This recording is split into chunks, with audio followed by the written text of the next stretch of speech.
Museum Sandi. Mari kita jalan-jalan dan mengelilingi Museum Sandi yang ada di dalam nanti. Mari kita bahas lebih dalam.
Sebelumnya perkenalkan kami dari Pusat Wisata Universitas Gadjah Mada.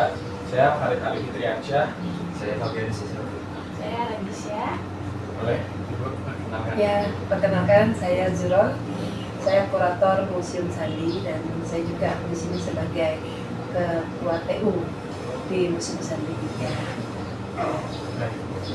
Kebetulan kepentingan kami di sini untuk wawancara terkait 4A di Museum Sandi seperti itu. Untuk pertanyaannya bisa kita mulai langsung. Boleh mulai. Waktunya sekitar 30 menit kurang lebih. Aman. Oke, yang pertama atraksi apa aja sih yang ada di Museum Sandi? Oke, atraksi yang ada di Museum Sandi untuk program publik.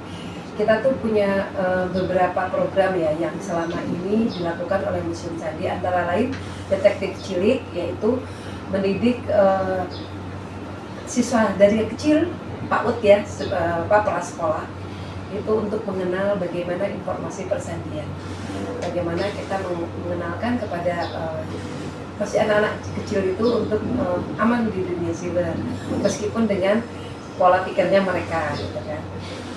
Selain Detektif Cilik, kita juga punya Code Hunter yang akan dilaksanakan besok pada tanggal 4 Desember. Kalau kalian tertarik bisa ngeliat besok.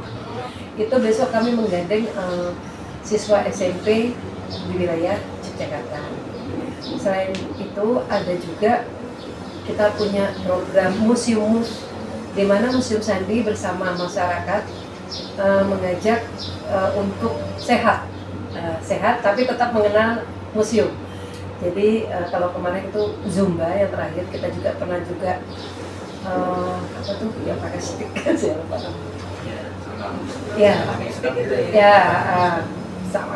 gerakan olahraga gitu ya. Itu diadakan di halaman Museum Sandi bersama masyarakat sekitar. Terus kita juga mengenalkan Kota Baru, dan program yang publik yang menarik lainnya adalah Kotporia.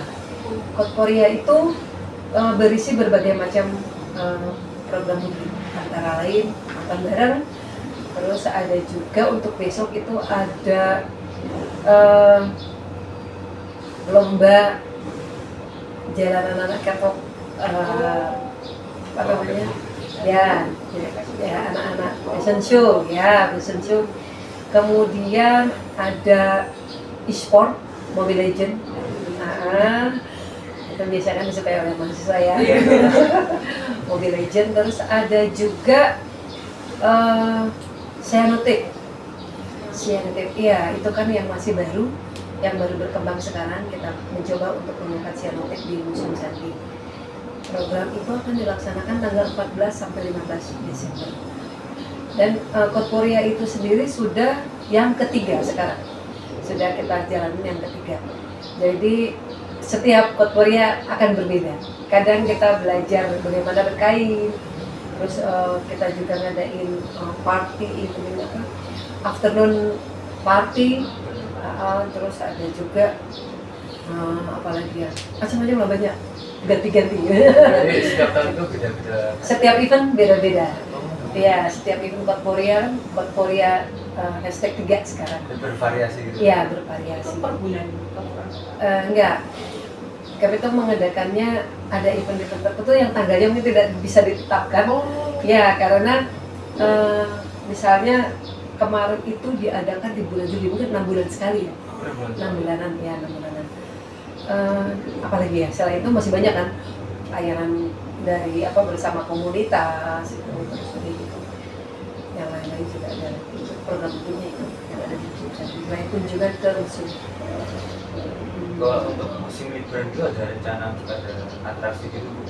Kan di masa libur kan otomatis banyak orang High season pengunjung gitu. High season. Kira-kira ada pertunjukan atau event apa gitu? Kalau di sini itu tergantung ininya kan, karena kan kalau misalkan untuk event tadi kan sudah yang program publik ya maksudnya ya, itu kan juga salah satu atraksi dari Museum Sandi. Nah itu kalau misalkan yang kita khusus misalnya gitu, ada kunjungan rombongan. Kunjungan rombongan itu kadang-kadang kan mereka kan beda-beda ya, pasti akan disesuaikan juga kelasnya. Kayak misalnya anak TK beda, anak SMP beda, anak SD beda gitu, anak SMA juga beda. Kalau untuk atraksi mungkin besok di Kota Hunter itu yang paling menarik ya, karena kita kan mengenalkan kota baru sekitar ini, karena di sini Kota Baru adalah tempat lahirnya persandian. Dan di sini kita juga mengajarkan anak-anak itu bagaimana bermain ular sandi. Jadi ada atraksi mainan di situ, namanya main ular sandi. Kalau biasanya main ular tangga itu ular sandi. Ya, mungkin nanti adik-adik bisa lihat kalau mau. Kalau lebih lanjut. Besok banget ya Bu? Iya, besok banget. Kalau saya baca dari internet itu kan di Museum Sandi ada seperti diorama tentang persandian itu. Iya. Itu di situ penjelasan apa aja itu?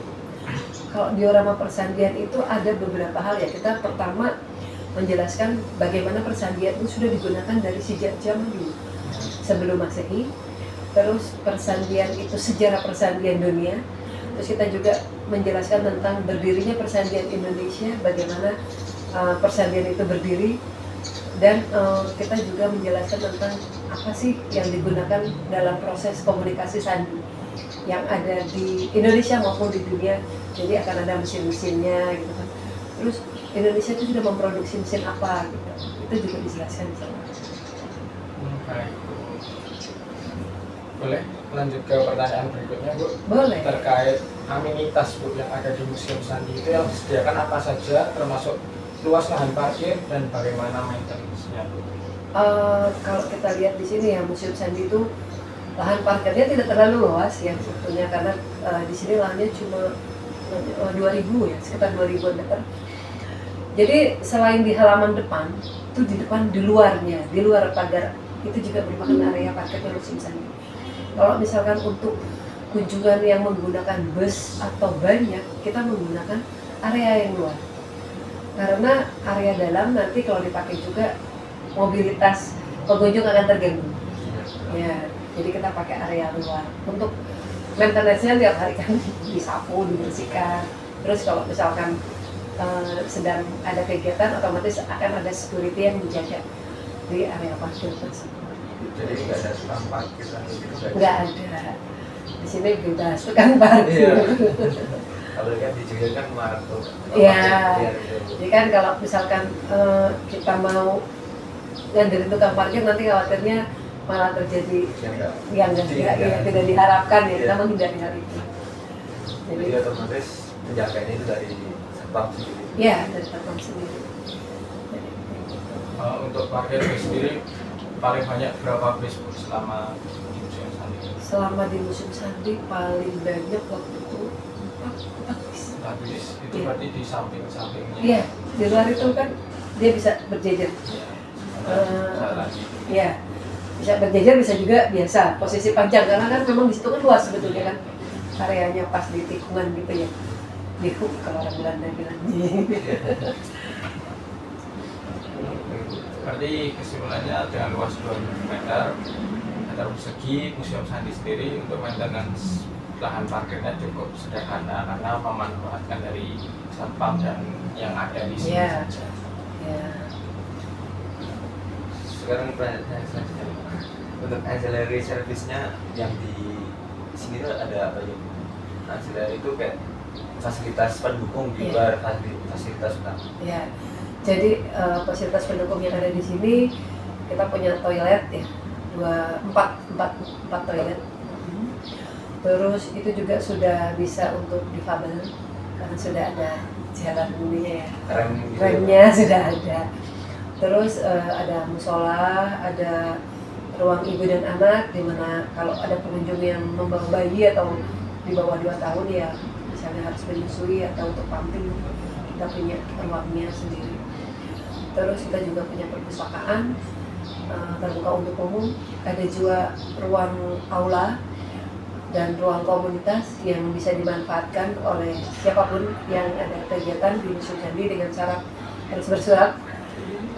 Terus ada juga fasilitas pendukungnya yaitu berupa sound system, di mana cukup mudah untuk mendapatkan sound system itu, cukup membawa batu baterai.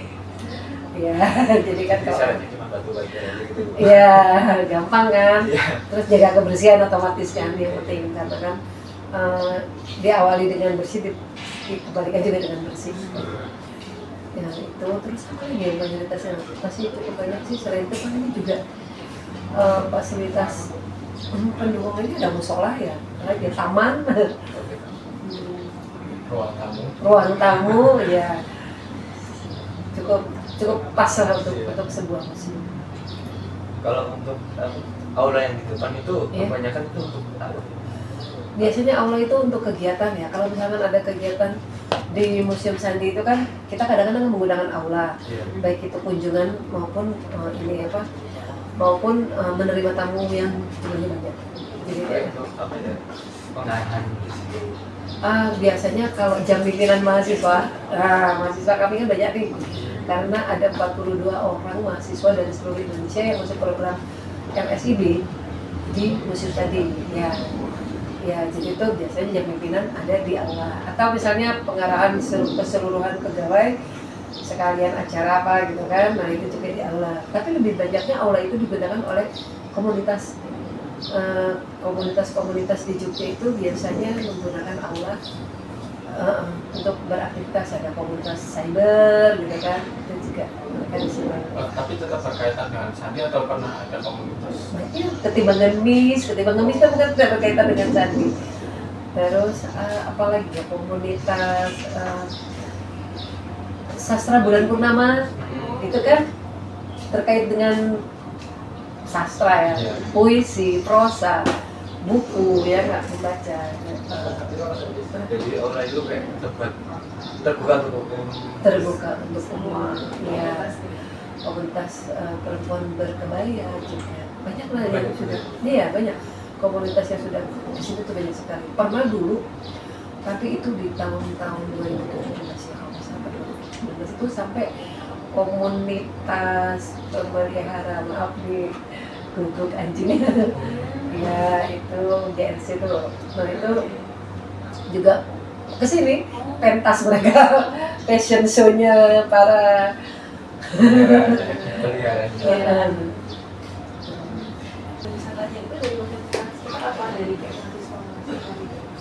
Pemandu wisata di Museum Sandi atau pemandu museum? Pemandu museum. Oke, kalau pemandu museum itu adalah pegawai Museum Sandi. Terus ditambah kalau ada anak magang, baik itu dari SMK maupun dari mahasiswa magang. Mereka tuh kan di sini sebelum memandu dididik dulu, ya kan? Pelatihan gitu. Ya, pelatihan, nanti sudah ada asistensi baru Oh, ini sudah bisa untuk memandu di Balai Pemandu. Dan pemandu-pemandu di sini juga sudah certified, punya sertifikat kepemanduan museum semuanya. Yang bajunya navy itu karyawan sini semua. Iya, hari ini kita pakai kaos navy. Kalian sama ya?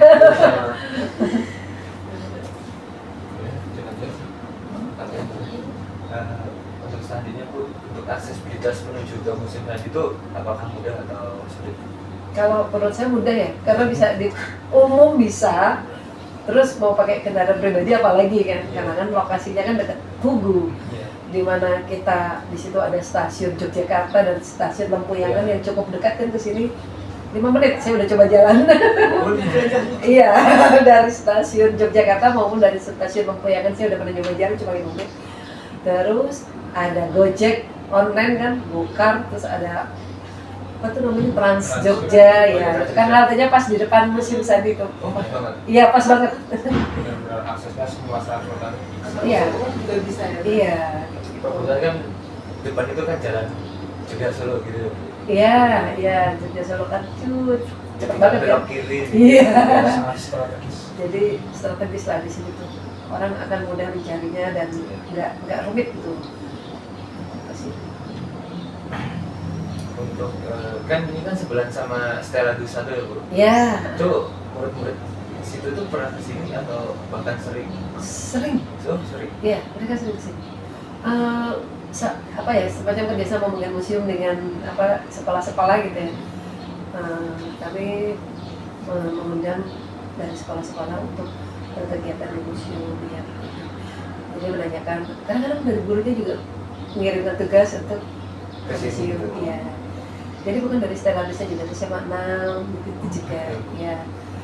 Dari universitas juga ada di UNY misalnya kan yang dosennya memberikan tugas untuk belajar fotografi di sini, biasa matematika, anak-anak jurusan matematika.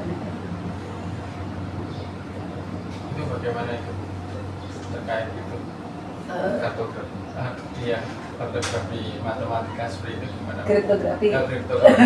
Oke. Nah, kalau kriptografi itu kan mempelajari ilmu untuk ini ya, apa mengubah ya kan, mengubah dari yang biasa plain menjadi tersembunyi kan. Ya kan, kita kan di sini kan diajarkan walaupun secara dasar. Nanti untuk matematika mungkin mereka kan akan menganalisis tuh bagaimana ada permutasi di situ kan, ada transposisi di situ, itu kan terkait dengan matematika. Terus algoritmanya juga kan berjalan.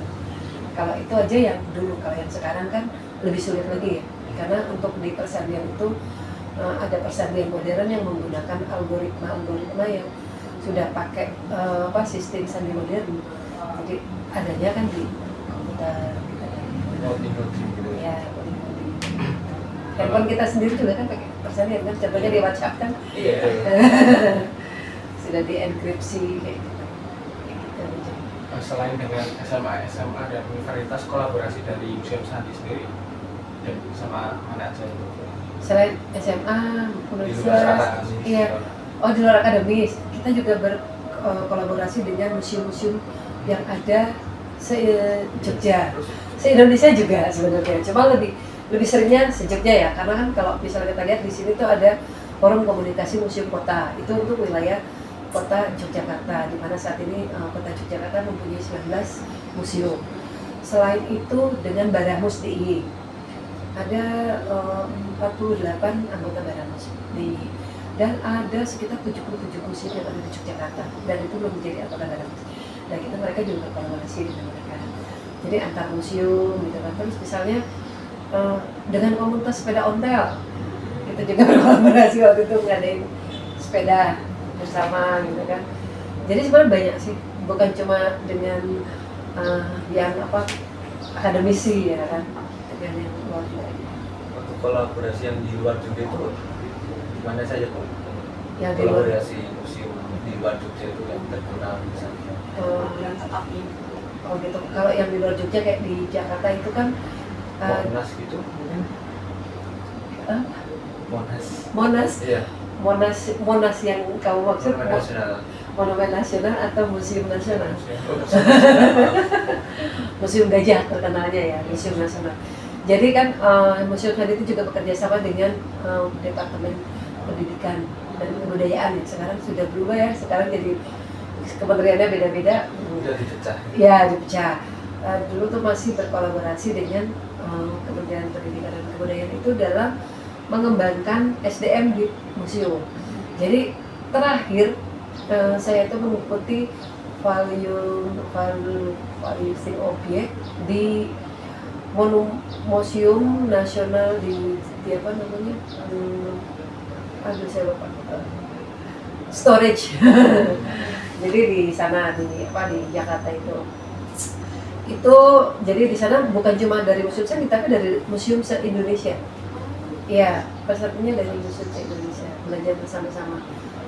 Itu kan salah satu kolaborasi kegiatan. Jadi jangkauannya cukup luas sebenarnya Bu, karena ini juga museumnya ranahnya nasional. Iya.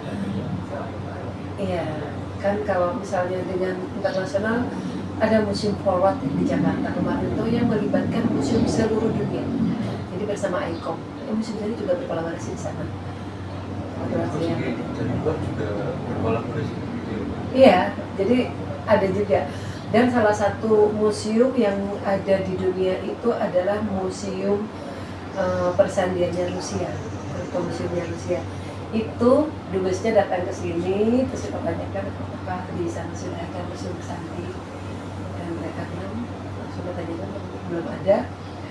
Nanti kami akan 2 tahun kemudian museumnya buka. Iya. Jadi terinspirasi dari museum sandi. Sedang di Indonesia pun sudah dari lama bentuknya.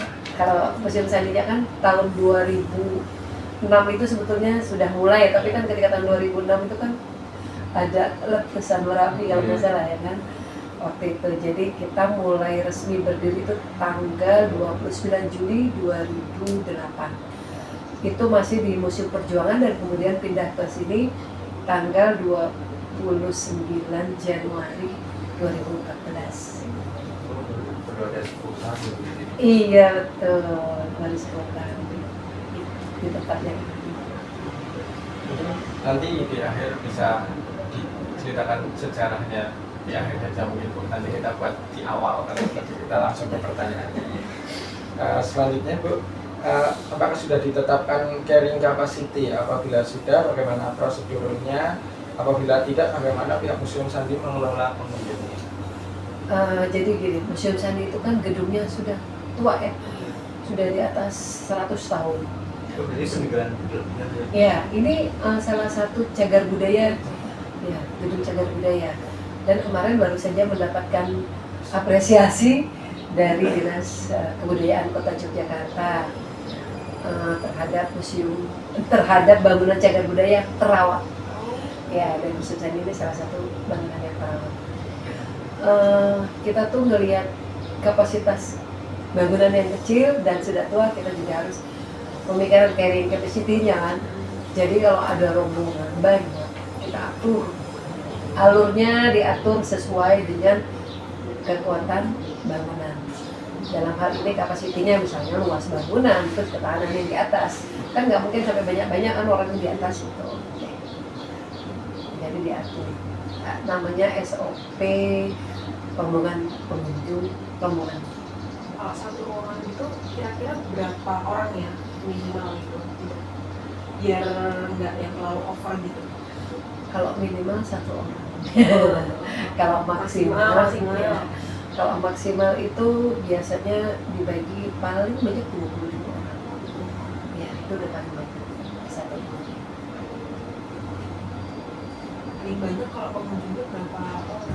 Ada 4 bis tuh kemarin saya diomong. Di sini pernah sampai ini ya, waktu itu salah koordinasi. Misalnya kan catatkan koordinasinya kan tidak terlapor. Akhirnya bentrok 400 sama 400 jadi 800. 800 pengunjung. Waktu itu gimana cara mengatasinya. Jadi kita menerima mereka sebagian di sebelah sana, sebagian di sana, sebagian masuk. Jadi diatur, terus untuk mengenai edukasi museum dan persandian dibuat film-film. Jadi kan lebih mudah ya kan, kayak gitu. Jadi anak-anak tuh nanti tinggal melihat, oh ini yang tadi diceritakan ini kayak kan lebih cepat. Soalnya kalau diceritakan satu-satu di dalam nanti kan lama. Iya. Terus untuk permainannya juga yang permainan massal gitu. Jadi nggak yang permainan apa per individu gitu. Satu sekolah apa beda? Beda sekolah. Beda sekolah. Iya, beda kota. Oh beda kota. Iya. Jadi langsung di satu. Iya, aja. satu dari Solo, satu dari Surabaya. Itu paling crowded menurut saya. Jadi tahun berapa? 2017 sebelum COVID soalnya. Setelah itu kita memikirkan, setiap ada persoalan akan ada solusi dan itu akan ada evaluasi. Itu bagusnya ketika kita melihat sesuatu itu menjadi ilmu kayak gitu. Kalau misalnya dia biar ini udah selesai. Tapi untuk jumlah tetapnya itu sehari harusnya berapa batas? Kalau Sekali kunjungan. sekali kunjungan, kalau untuk pengunjung rombongan itu kita tetapkan minimal 30 orang. Tapi untuk maksimalnya 300 masih bisa. Kita tuh menerima SMP 5 untuk pengenalan lingkungan sekolah. Ya, pengenalan sekolah itu 300 orang. Nah, tapi ya, kita sudah atur. Mereka oke, kita juga oke gitu. Ya udah enak gitu. Ya, sama-sama enak gitu. Nggak capek banget dan mereka juga senang waktu nggak terlalu ngabisin waktu. Semakin bisa dikoordinasi aman aja. Iya. Kerja timnya oke aman aja. Iya. Sisa pertanyaan 3, 4, dan 5 ini. Pada selanjutnya kira-kira jumlah pengunjung museum sandi dalam waktu 1 bulan itu berapa ya? Kalau 1 bulan itu bisa sampai 3.000 ya. Tapi ya minimal tuh 1.500 dalam 1 bulan itu minimal. Dapat kasus itu 1.500 sampai 3.000. 3.000.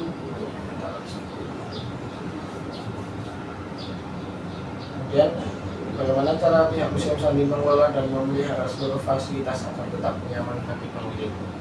Memiliki maintenance tapi seluruh fasilitas. Jadi setiap pagi seluruh karyawan Museum Sandi bertugas membersihkan area museum. Jadi seluruh Itu sistemnya piket atau semua. oh, Jadi semua? nggak ada piket.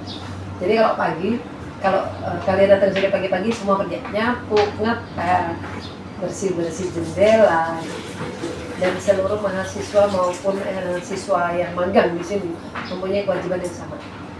Jadi seluruh dari dalam sampai luar semua dibersihkan setiap hari, kecuali hari libur ya. Sabtu Minggu kadang kan nggak ada orang kan yang piket cuma 2 untuk menerima tamu. Tapi dari kita sendiri Iya. tidak ada petugas kebersihan sendiri. Melibatkan seluruh. Kalau untuk kebersihan di awal melibatkan keseluruhan. Tapi untuk yang biasa lanjutannya ada petugas kebersihan sendiri. Seperti toilet atau Iya. Itu juga dibersihkan sama rame-rame. Jadi memang ya kita istilahnya membagi area yang di sebelah sini, di sebelah sini, semua dibagi. Karena kalau nggak gitu nggak bakalan bagus museumnya, nggak bakalan bersih. Jadi kita misalnya mengandalkan petugas kebersihan saja, nggak bakalan cukup waktunya ya kan. Gede ini juga Iya. termasuk. Keburu capek dia nanti. Mohon maaf, Ibu jam kerja itu dari jam berapa sampai jam? Jam 7.30 sampai jam 16.00. Berarti bersih-bersih itu mulai 7.30 gitu, Eh, atau sebelumnya? Jam 7 kadang-kadang sudah mulai bersih-bersih. Pokoknya datang mulai bersih-bersih. Jadi 7.15 lah. 7.15 sampai jam setengah 8 karena museum itu kan bukanya jam 9 ya. Nah, jadi kita masih punya spare waktu yang panjang untuk sampai membuka. Terus kalau ada teman rekan kerja yang tidak bersih itu gimana Bu nanti pendataannya atau sistemnya itu? Dia sudah dikasih tanggung jawab. Dia nanti kan kelihatan areanya mana dia yang bersihkan. Jadi misalnya kamu nih tugasnya membersihkan ruang tamu ini kan, dia. Suka tahu. Terus pas lihat loh, kok ruang tamu masih kotor gitu. kemana gitu kan, oh lagi sakit, oh berarti dibersihkan sama tugasnya. Tapi kalau misalnya oh itu lagi rokok di depan gitu kan, panggil bersihkan, kerjaanmu belum kelar. Jadi sudah benar-benar ada tanggung jawabnya. Iya, tapi di sini itu karena kita sudah terbiasa kerja tim ya, hampir setiap orang tuh sudah mengerti tanggung jawab saya ada di mana, baik dalam kegiatan kebersihan maupun dalam kegiatan event-event tertentu ya. Kan ada yang menggunakan sound, ada yang kursi, ya kan, ada yang apa macam-macam lah, semua tata lampu segala macam itu kan ada ya kegiatan kayak gitu. Nah, yang membuat backdrop itu semua udah masing-masing. Ini pertanyaan ini mirip soal tanya. Iya tadi. Tapi lebih detail lah saya mungkin. Apakah ada batasan jumlah pengunjung untuk di setiap ruangan gitu misalnya? Kan tadi kan batasan di musimnya gitu keseluruhan. Untuk di salah satu ruangan itu ada, apakah ada batasannya gitu? Kalau di bawah kita tuh masih bisa lah ya masuk. Kalau untuk lewat aja gitu kan, kita tuh batasi maksimal 50. Tapi kalau di atas kita nggak batasi. Soalnya kan nggak mungkin misalnya ada 75 orang di atas gitu. Nggak bisa. Pasti kita batasi 25 sampai 30. Itu udah maksimal. Nggak pernah gitu. Bisa museum itu jumlahnya tetap. Enggak, kurang lebih segitu ya segitu. Ya dikondisikan, dikondisikan. Jadi kalau misalkan ada rombongan itu misalkan ini ya 15-15 gitu kan, masuk ke ruang 1, nanti pindah ke ruang 2 gitu kan, baru rombongan berikutnya masuk gitu, kayak gitu. Nanti kan naik ke atas tuh, yang di atas muter dulu, yang di bawah tuh masih. Nanti kalau udah pindah move ke ruangnya satu itu kan cuma ada 3 ruangan ya di atas ya, satu ruang toko, satu ruang global, dan satu ruang edukasi. Kalau kunjungan rombongan itu dia tidak sempat mampir di ruang edukasi karena di situ biasanya permainan, jadi cuma dijelaskan aja kalau di situ untuk main-main gitu, bermain-main apa tentang persandian gitu atau menulis pesan-pesan selama di museum. Nah itu nanti kita ini lah setelah turun baru kan di mana. Jadi diatur, memang harus banget itu akan menjaga keselamatan. Dan kenyamanan. Iya. Saya penasaran di sini struktur organisasinya itu siapa aja, kalau itu apa? Ketuanya. Jadi di sini tuh Museum Sandi diketuai oleh seorang kepala museum, Pak Sekjen.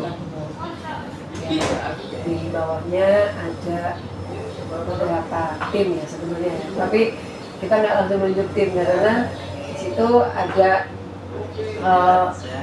TU kan, administrasi gitu kan, ada tenaga teknis gitu kan. Jadi kalau struktur museum tuh bisa dilihat anggotanya dulu tugasnya tuh apa gitu. Jadi kalau saya sendiri sebagai kurator dan selanjutnya ada edukator Ibu Latika, selanjutnya ada pamong budaya ada Mas Rudi, ada Pak Ega, ada Mas Daniel bertiga sama Pak Sigit. Terus itu secara tugas dari negara. Tapi kalau misalkan secara struktur museumnya ada bagian rumah tangga dikepalai oleh Pak Sigit, tugas administrasi dikepalai oleh saya, gitu kan. Terus ada unit kerja apa tuh di rumah Sandi yang ada di Dukuh itu diketuai oleh Pak Rudi gitu. Rudi Babiani. Jadi kayak gitu strukturnya. Nah di bawahnya itu ada tim edukasi dan kehumasan disupervisi oleh Bu Latika, sama anggotanya ada Mas Asnan sama Mbak Ayu. Terus ada tim rumah Sandi sama Pak Rudi, di bawahnya ada Mas Daniel. Saya sendiri tim humas itu meliputi pengelolaan media, ya kan kita juga punya sosial media ya. Itu ada Mas Asmito, ada Kak Ega, ada Mas Aziz, ada Pak Uswa. Jumlah Jumlahnya berapa Bu keseluruhan? Keseluruhan ada 30 orang. Ya, tetap itu yang Iya, 30 orang. Ada 8 PNS, ada 3 P3K, ada 8 tenaga teknis, ada 7 security, ada 2 driver, ada 4 driver. Baik, terima kasih. Oh, sebenarnya sudah selesai, tapi dari kamu penasaran sedikit penjelasan dari Ibu terkait sejarah dari Museum Sandi. Oke. Museum Sandi itu berdiri atas prakarsa dari Sri Sultan Hamengkubuwono ke-10. Waktu itu ada kegiatan wisata mahasiswa STSN berkunjung ke Yogyakarta. Itu di tahun 2004. Tapi karena kita mulai mengumpulkan ya apa-apa yang harus disiapkan untuk sebuah museum.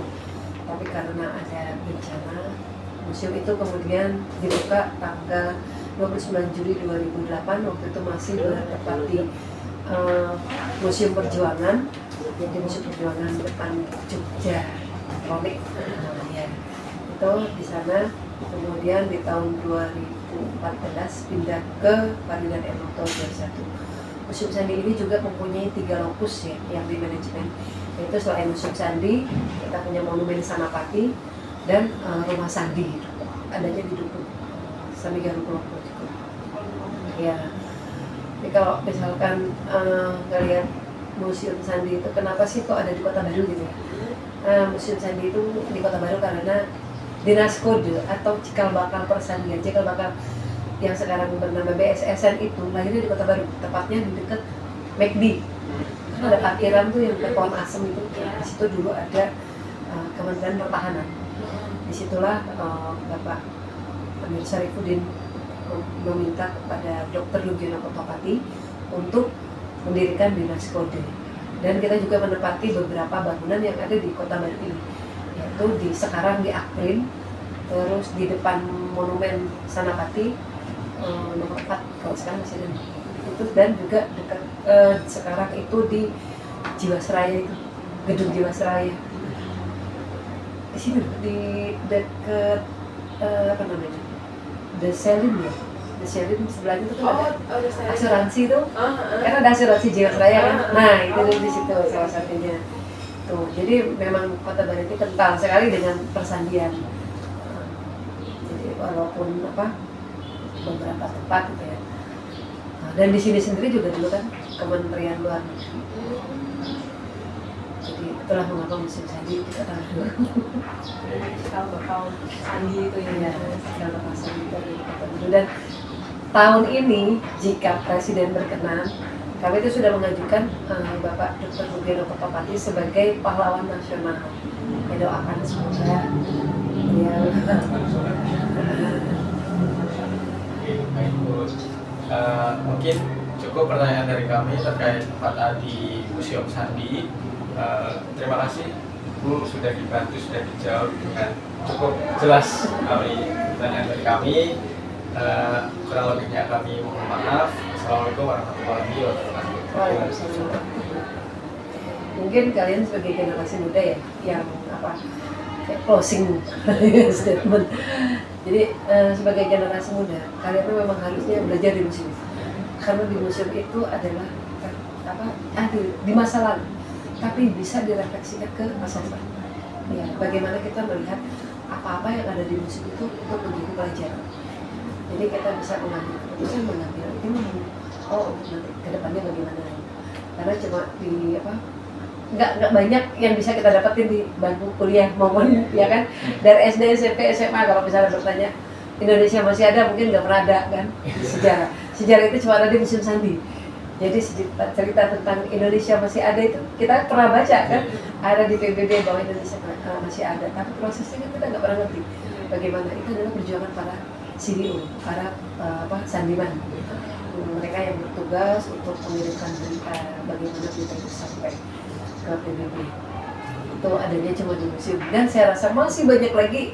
Kalau udah berkecimpung di museum, masih banyak lagi ilmu-ilmu yang bisa digali gitu, yang bisa membuat wah gitu.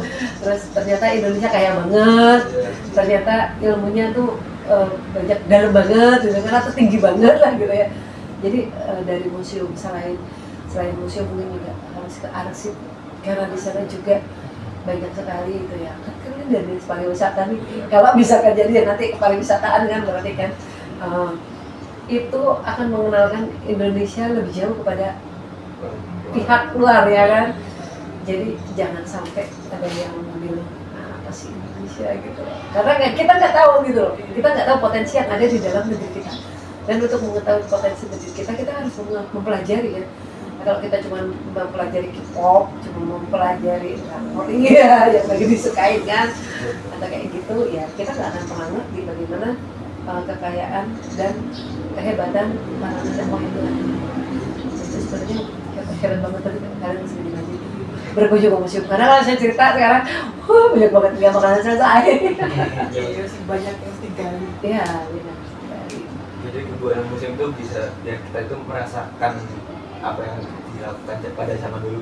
Ya, itu jadi Bisa membayangkan gitu bisa kan. membayangkan, bisa merasakan, dan kita bisa merasa bangga bahwa zaman dulu itu ternyata Indonesia itu sudah sedemikian maju ya. Iya. Karena kan kayak misalnya kita lihat pembangunan candi loh. Di negara lain bangunan semacam candi di Mesir kan, ya nggak? Piramid, ya. Itu kan bentuknya segitu aja gitu loh. Nggak yang penuh apa ukiran ya nggak.